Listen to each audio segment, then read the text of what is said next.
Qui connaît ce modèle? Dites-le moi en commentaire, ou qui est propriétaire de ce modèle, ce sera encore plus exceptionnel. Bienvenue dans cette nouvelle vidéo, on va parler du SsangYong Corando, un modèle inconnu. Aujourd'hui on plonge dans l'inconnu. Un modèle que je croise au sein du groupe Minicogne depuis environ 10-15 ans, non j'exagère à peine, mais ça fait de nombreux mois que je vois ce modèle. Alors on va être clair, il ne se vend pas.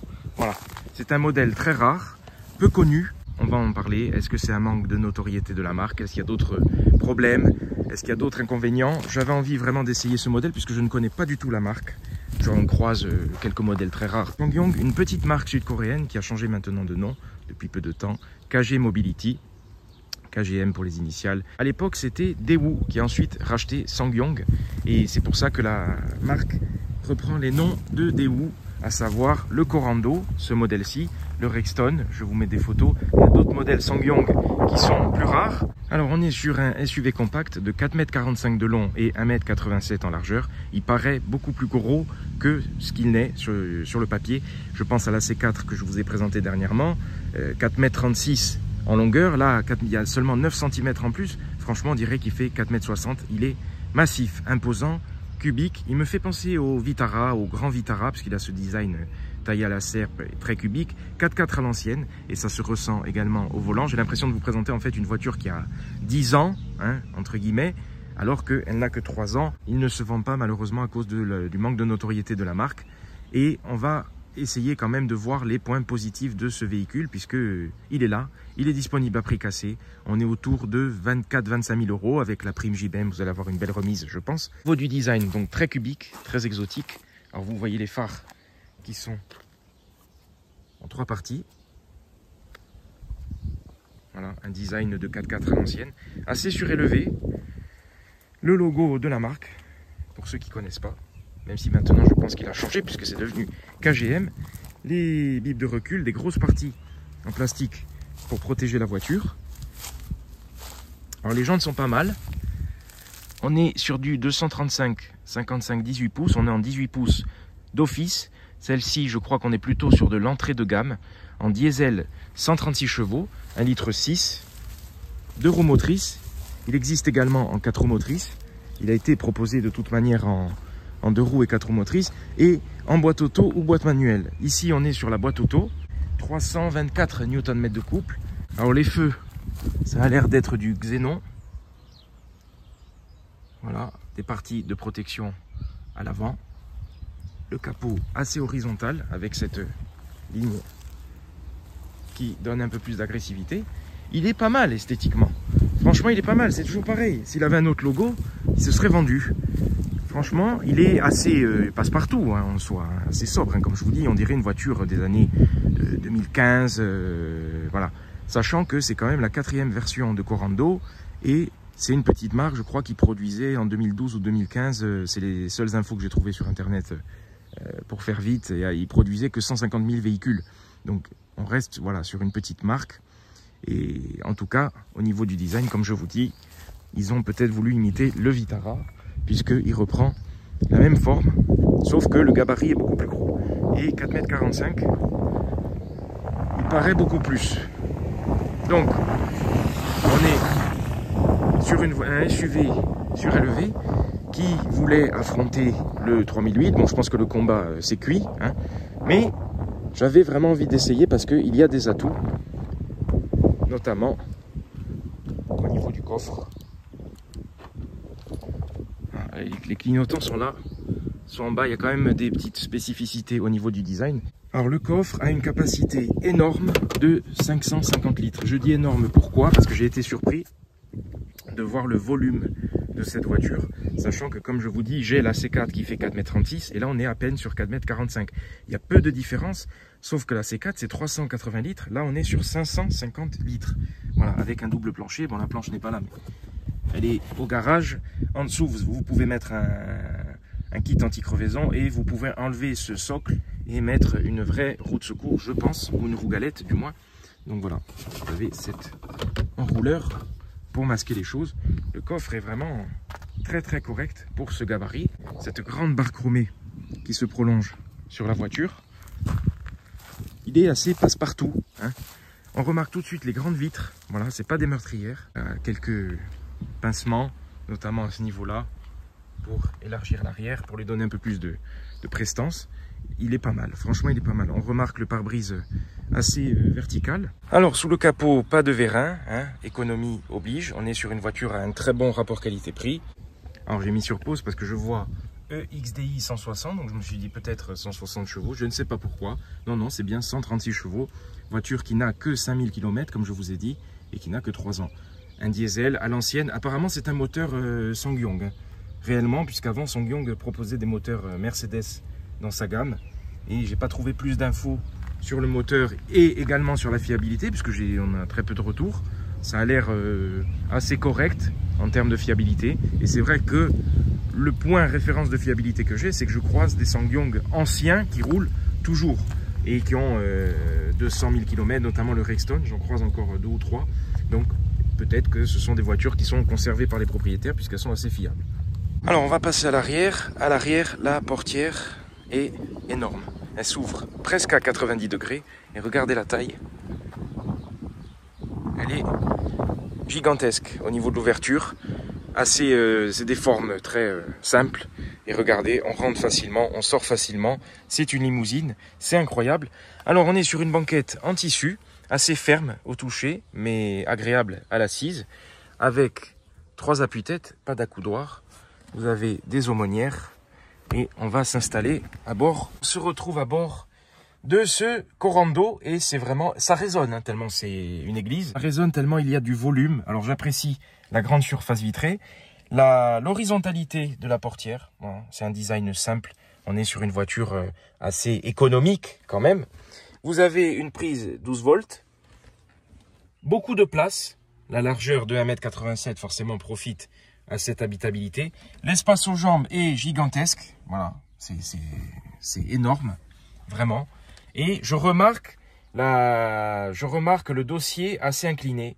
Donc pour voyager, c'est vraiment bien. Dommage qu'il n'y ait pas l'accoudoir central. Sur les versions supérieures, il y a l'accoudoir central. Il y a même des intérieurs clairs. C'est une voiture qui se veut, au niveau de la présentation, assez huppée quand même, hein. Donc là, on est vraiment sur l'entrée de gamme. Dans tous les cas, ça reste très confortable et super agréable. Pour avoir eu le Grand Vitara, pour avoir eu le Vitara, là on n'est pas en arrière, hein, je veux dire, c'est quand même une voiture pour voyager très très bien. Vous avez également un grand bac de porte avec un rangement ici. C'est simple, voilà, c'est simple et c'est pratique. On sort facilement. Franchement, c'est très très bien au niveau de l'habitabilité. Ce sera le point fort de la voiture. Alors, qui dit diesel dit AdBlue, urée, hein, c'est écrit ici et vous allez voir qu'il y a un niveau de vérification au tableau de bord et ça c'est très très bien. Alors quand on ouvre la portière, on remarque cette horizontalité comme à l'arrière avec des boutons de vitre chromés. Voilà, ça se veut luxueux. Attention au niveau de la présentation, une petite poignée, je pense que c'est du plastique, un grand bac de porte, les commandes de réglage des rétroviseurs, le siège manuel ici qui peut être également électrique sur les versions supérieures, siège en tissu qui dégage déjà visuellement une bonne impression de confort et c'est le cas. C'est assez ferme, mais l'assise est très profonde. Donc vraiment, le confort est excellent. Et on va monter à bord. Alors, pareil, c'est immense. Hein. Pour rentrer et sortir, franchement, c'est vraiment très très bien. C'est surprenant. Voilà, j'aurais pas pensé être agréablement surpris par cette voiture. Puisque quand on connaît pas, on part toujours avec un a priori. Et le manque de notoriété, moi aussi j'étais dans le lot. Hein. Je disais, bon, SsangYong, hein. Voilà. On est sur une clé à l'ancienne alors que la clé est plate et qu'on pourrait penser à une clé sans contact. Comme elle dirait Nénette, qu'est-ce que c'est cette voiture de merde, hein? Alors que c'est pas mal. Alors je vais essayer de vous l'attraper. Il y a une petite musique de démarrage quand la voiture a été fermée pendant un moment. Et une musique qui dure longtemps, hein, une musique exotique. Hein. Alors quand vous démarrez, vous avez un doux bruit de diesel. Voilà, une belle sonorité. Alors c'est assez feutré. Ça fait sonorité de camion, réellement. Et j'ai remarqué à la conduite le bruit du turbo que l'on entend réellement plus que le bruit du moteur. Alors le volant est immense, ça nous fait un petit peu revenir dans les années 90, mais il est perforé. Vous voyez qu'il y a des angles dans le volant, donc la prise en main est super agréable. C'est une branche assez fine, un petit peu version Mazda, et vraiment le volant, même s'il est grand, il y a beaucoup de choses que j'aime parce que vous savez que j'ai une certaine nostalgie et que là, j'ai l'impression de revenir 10 ans en arrière. Alors oui, il y en a qui vont dire « ouais, c'est démodé, etc. » En attendant, l'exemplaire est là, il est disponible à la vente et il peut permettre à quelqu'un qui a un budget limité, puisque là on est autour des 25 000 euros, 24 000, d'avoir un SUV polyvalent à ce prix-là, voilà, et bien équipé quand même, donc bon, voilà. Alors, le volant, vous avez des commandes, tout à fait agréables, de volume, régulateur de vitesse adaptatif. Vous avez 2 compteurs à aiguille qui sont assez sportifs, avec un écran digital au milieu pour voir la vitesse, etc. Alors, vitre électrique, etc., bien évidemment. Vous avez le maintien dans la voie que vous pouvez désactiver. Là, il y a des boutons manquant forcément des options qui sont disponibles sur les modèles supérieurs. Alors, tout de suite, moi, ce qui m'a plu, c'est la planche de bord horizontale, assez peu profonde, hein, finalement. Après, il y a cette grosse partie noir laqué, voilà, qui est assez imposante, qui prend la poussière, forcément. 2 aérateurs en partie supérieure avec cette barre qui se prolonge. C'est assez joli, hein, c'est exotique. C'est exotique. L'écran bien intégré, qui est encore plus grand sur les versions supérieures. Alors là, il y a le soleil, vous n'allez pas trop voir. Vous avez par contre des commandes de clim en dessous. Ça, c'est bien d'avoir laissé des vraies commandes de clim avec un écran intégré et tous les boutons pour tout régler. Clim, bizone, bouton de warning au milieu. Ensuite, un rangement pour le téléphone, une prise USB, une prise 12 volts. Là, il y a 2 gros trucs, je ne sais pas ce que c'est, ces 2 morceaux de plastique. Je pense forcément que c'est pour des options des versions supérieures. Boîte auto, très agréable, avec des palettes au volant. Attention, c'est sport. Des commodos très agréables. Phare auto, essuie-glace auto. Vous avez un bouton de mode pour régler, parce qu'on est sur une 2 roues motrices, vous tournez la molette, ça c'est comme chez Suzuki. Même la typographie me fait penser un petit peu à Suzuki. Normal, sport ou winter, voilà. Et sur le 4 roues motrices, vous avez peut-être encore plus de modes.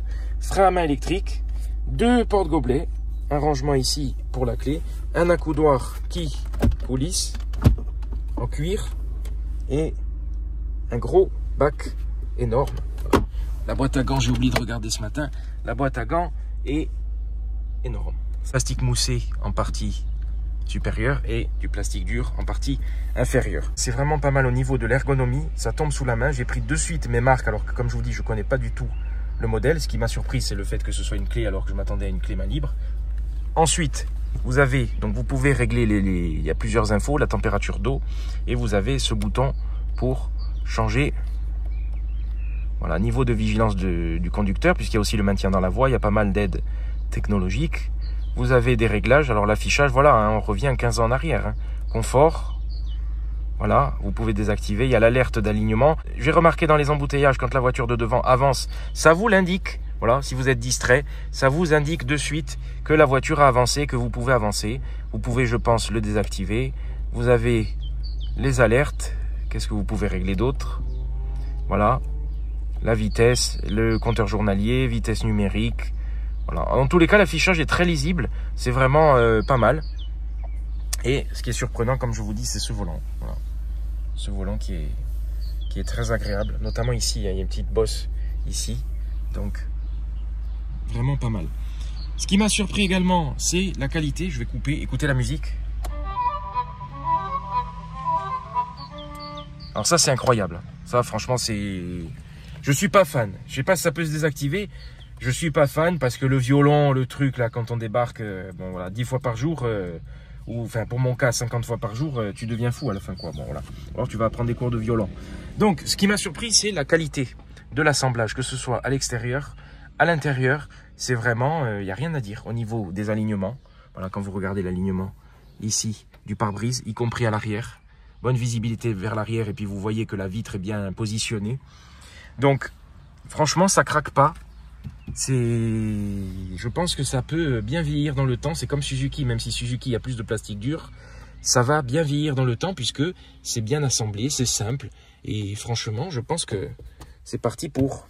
Alors la caméra est de qualité assez correcte, franchement, par rapport à la C4 que j'ai et tout.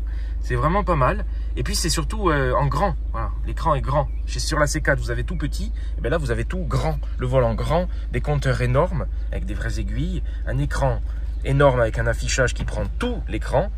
L'écran est tactile, hein. Vous avez la radio, setup, vous avez les réglages. Voilà. c'est assez, c'est très très basique. Et puis ça, c'est dépassé, bien évidemment. Mais on s'en fout. Franchement, on s'en fout. Du moment que la voiture fait sa fonction. Il n'y a pas tout le monde qui est là. Regardez, oui, moi j'ai l'écran tactile qui fait 12 pouces et compagnie. Qu'est-ce qu'on en a à foutre? Du moment que la voiture a les options nécessaires de base. Donc franchement, après, voilà. Il y a ce petit côté nostalgique, notamment le clignotant. Le clignotant, il est incroyable. C'est unique sur le marché. Le Bluetooth, il y a le CarPlay, Android Auto, quand même. Range lunettes, comme chez Suzuki, une fois de plus. C'est très très bien, ça c'est des choses simples qui sont oubliées par les constructeurs aujourd'hui. Je ne sais pas si c'est par économie. La visibilité qui est excellente. Voilà. Il y a un volume à l'intérieur, comme je vous ai dit, quand vous fermez les vitres, ça résonne. Celle-ci n'a pas le toit ouvrant, mais le pavillon est clair. C'est énorme. Il y a beaucoup de place dans cette voiture, alors que la voiture ne fait que 4,45 m. Quand je suis parti avec, j'ai dit je pars avec un truc qui fait 4,70 m, alors que pas du tout. En plus, on a ce bruit de diesel, ce bruit de camion, voilà, cette sonorité à l'ancienne. Donc, c'est un peu retour vers le futur. Voilà, le plancher est plat en fait, à l'arrière, à l'avant, l'accélérateur à la BM et le frein, puisqu'on est sur une boîte auto. Boîte auto assez douce, assez lente, mais c'est tout à fait suffisant pour l'usage de cette voiture.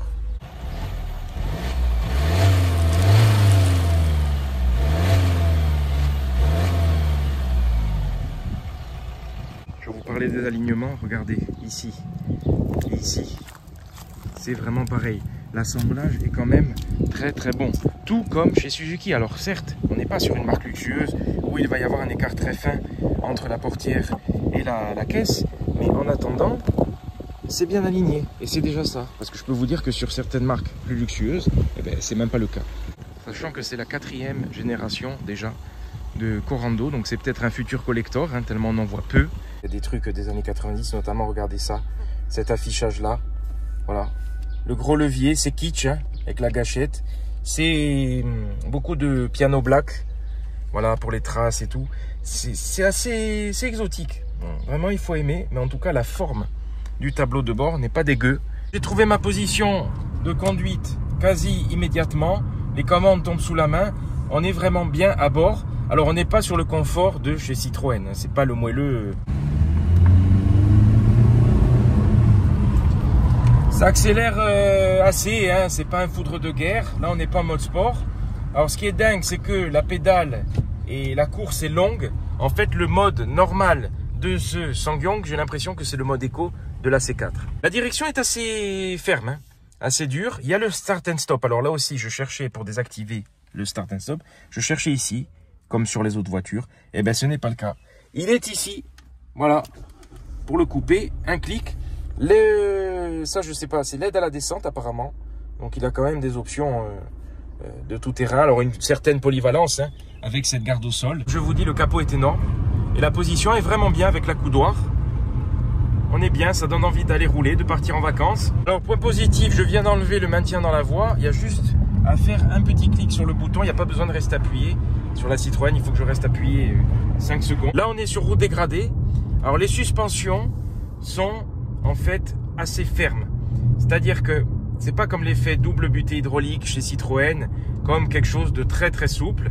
En fait, ça absorbe bien, c'est-à-dire que vous sentez pas les aspérités de la route, ou assez peu, mais la voiture, vous sentez qu'elle est assez raide.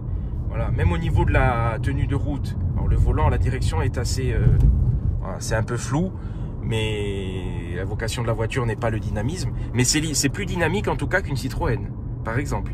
Voilà, parce que le châssis est plus ferme, donc ça tangue moins dans les virages et c'est vraiment pas mal. Et ça me rappelle les suspensions pour le coup du Grand Vitara qui était ferme, qui était typé 4x4 et ça fait suspension de 4x4, voilà, où ça absorbe mais c'est ferme. Donc au final, je me suis beaucoup servi des commandes au volant et peu de l'écran puisque j'ai pas mis la radio. Le freinage est très bon, meilleur que sur la C4 pour le coup. Donc il y a quand même des bonnes prestations. C'est un bon outsider qui manque de notoriété. Et comme je vous dis, je suis parti avec un a priori. Je suis agréablement surpris par la voiture. Là, vous roulez décalé. Pour le coup, c'est une voiture que personne. Vous avez une voiture que personne n'a.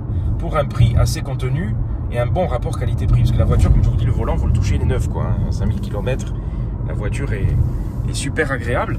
Le manque de notoriété a fait disparaître Sangyong du paysage français. Je crois qu'il continue en Belgique notamment et en Suisse. Mais en France, il n'y a plus rien. Il n'y a que des occasions, des exemplaires en stock à vendre, comme celui-ci. Et il n'est pas en arrière. Au niveau de toutes les voitures que j'ai essayées, franchement, c'est pas en arrière. C'est agréable à conduire. Alors, il n'y a pas de plaisir fou. Hein. On n'est pas sur... j'ai essayé le Jeep Renegade. Je ne sais pas si vous vous souvenez, la vidéo est disponible. C'est pareil. C'est des voitures utilitaires. C'est des voitures qui font leur fonction, qui ont leur polyvalence, avec des bons rapports qualité-prix. Et là, pour le coup, la présentation est supérieure, par exemple, au Jeep. On se sent dans une voiture plus haut de gamme que le Jeep. Et comme je vous dis, il n'y a pas de bruit parasite, ça craque pas. C'est assez bien fini, même s'il n'y a rien de fou. C'est vraiment pas mal. N'oublions pas que Sangyong, le Rexton, qui a été repris de Daewoo, Rexton se voulait haut de gamme, assez luxueux. Voilà. Notez les rétroviseurs également qui sont énormes. Pareil, je redis, les rétroviseurs comme sur le Grand Vitara qui sont énormes. Comme je vous dis, je pense que cette voiture a été conçue en premier abord en 4 roues motrices avant d'être proposée en 2 roues motrices. On sent que on vient de l'univers du 4x4, on sent qu'on vient des voitures des années 90. On a la même hauteur que le Q3, on a à peu près la même forme que le Q3, on n'a pas le même prestige, on n'a pas le même standing, hein, comme dirait Nénette, on n'a pas les mêmes rondeurs, mais on est dans une voiture beaucoup moins chère, moitié prix.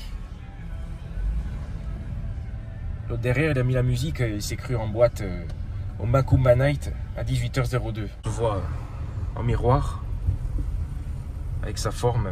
Il est gros ce Corando. Pour moi, il fait plus. Je maintiens, il fait plus que 4,45 m, c'est pas possible. Qu'on soit annoncé, je crois qu'on est autour de 6,5 litres. Là, j'ai fait du 6 litres, donc c'est correct au vu du poids. Également un grand pare-soleil avec un grand miroir et un range-carte. Voilà. C'est simple. Mais c'est bien assemblé. Même là, ça bouge pas. Regardez la forme du 2008. Regardez la forme du Corando. Bon, il est un peu plus gros. Sauf que celui-là se vend. Et celui-là ne se vend pas du tout. Et n'est pas connu. Ah, les bips, ils sont en panique. Hein. Ah, je suis en train de garer la voiture. Les bips font des bruits stressants. Bon, j'espère que je vous ai fait découvrir la marque. Dites-le moi en commentaire. Peut-être que vous êtes propriétaire d'un modèle de la marque. N'hésitez pas à partager votre expérience, votre retour. Et puis je vous dis à bientôt pour de nouvelles vidéos. Restez connectés. Vous inquiétez pas, il y aura des sportives à venir. Hein, ça arrive. Notamment une belle italienne qui sera bientôt en vidéo de plus de 500 chevaux quand même. Donc voilà, on en reparle bientôt.